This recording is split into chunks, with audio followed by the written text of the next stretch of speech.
Book 05, Deep Work, Deep Peace, Focused Attention Without Nervous System Harm, teaches that the highest form of sustainable concentration is not forceful productivity, emotional suppression, perfectionism, or self-aggression, but a regulated relationship between attention, embodiment, emotional maturity, and inner peace. The book argues that modern productivity culture frequently misunderstands focus by equating it with pressure, urgency, overexertion, hypercontrol, or exhaustion. As a result, many people learn to concentrate through anxiety, fear, shame, self-criticism, or overstimulation, eventually producing burnout, cognitive fatigue, emotional numbness, resentment, or identity collapse. Therefore, the central thesis of Book 5 is profoundly restorative. Deep work should deepen peace rather than destroy it. The book introduces the foundational doctrine that focus without nervous system regulation eventually becomes suffering, while focus with regulation becomes sustainable excellence. Concentration is reframed not as domination of the self, but as cooperation with the self. Human attention naturally becomes stronger when the body feels safe, the nervous system feels regulated, emotional activation is understood rather than suppressed, and the mind experiences rhythm, clarity, and realistic expectations. Thus, deep work becomes not a battle against distraction alone, but a compassionate training in embodied presence. Book 05 argues that concentration is biological before psychological and relational before mechanical.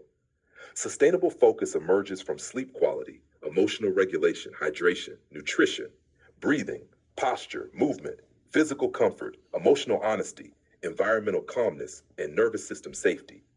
Many people mistakenly blame themselves for poor focus when, in reality, exhaustion, anxiety, unresolved emotions, overstimulation, poor sleep, loneliness, digital overload, or unrealistic expectations have already destabilized the conditions required for sustained cognitive clarity. Therefore, the ethical online professional learns to ask not simply, how do I force concentration, but rather, what conditions help my nervous system cooperate with concentration? The book reframes deep work as embodied meditation. Rather than separating mindfulness from productivity, Book 05 teaches that sustained attention itself can become a contemplative and regulating practice. Writing, studying, scholarship, teaching preparation, ethical analysis, communication, research, coding, or professional problem solving become opportunities to practice stillness, patience, emotional regulation, breathing awareness, and presence. Focus becomes less about rigid intensity and more about returning gently, repeatedly, and compassionately to meaningful work. In this framework, concentration becomes a form of inner friendship rather than self-punishment. Book 05 introduces a doctoral level principle for KOLs, educators, scholars, and ethical professionals. Attention depth determines contribution depth. Surface level attention often produces reactive thinking, fragmented communication, weak scholarship, emotional impulsivity, and shallow influence. Deep attention, by contrast, allows ethical discernment, nuanced understanding, careful reflection, emotional maturity, intellectual rigor, and compassionate communication to emerge. Therefore, sustainable focus becomes a civic and ethical responsibility because thoughtful work protects truth, clarity, and wisdom in a distracted world. The book further teaches that discipline without compassion becomes violence toward the nervous system.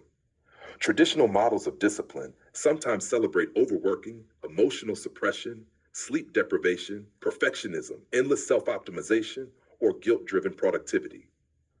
Book 5 critiques these patterns as biologically unsustainable and ethically incomplete. Sustainable discipline instead becomes rhythmic, humane, and restorative.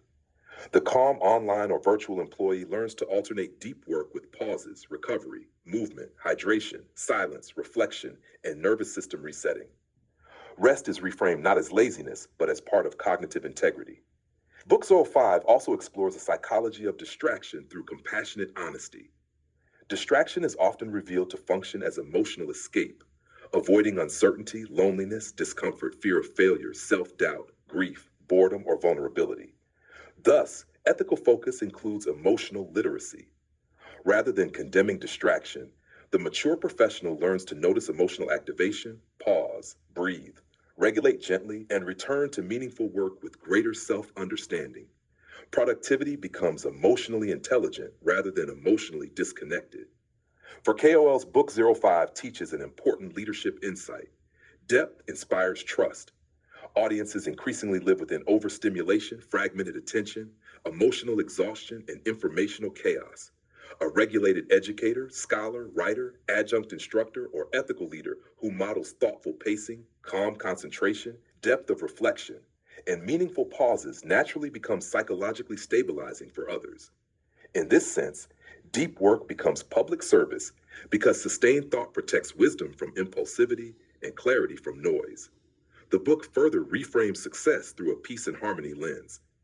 Achievement without regulation eventually fragments identity, relationships, health, and meaning. Sustainable success, by contrast, emerges when work strengthens rather than weakens one's nervous system, values, integrity, relationships, and capacity for compassion. Therefore, deep work is understood not as sacrificing life for productivity, but as participating more fully, calmly, and truthfully in life itself. Ultimately, Book 05 teaches a single cultivating truth to learn by heart and embody daily. Deep work should deepen peace. Concentration without compassion becomes exhaustion.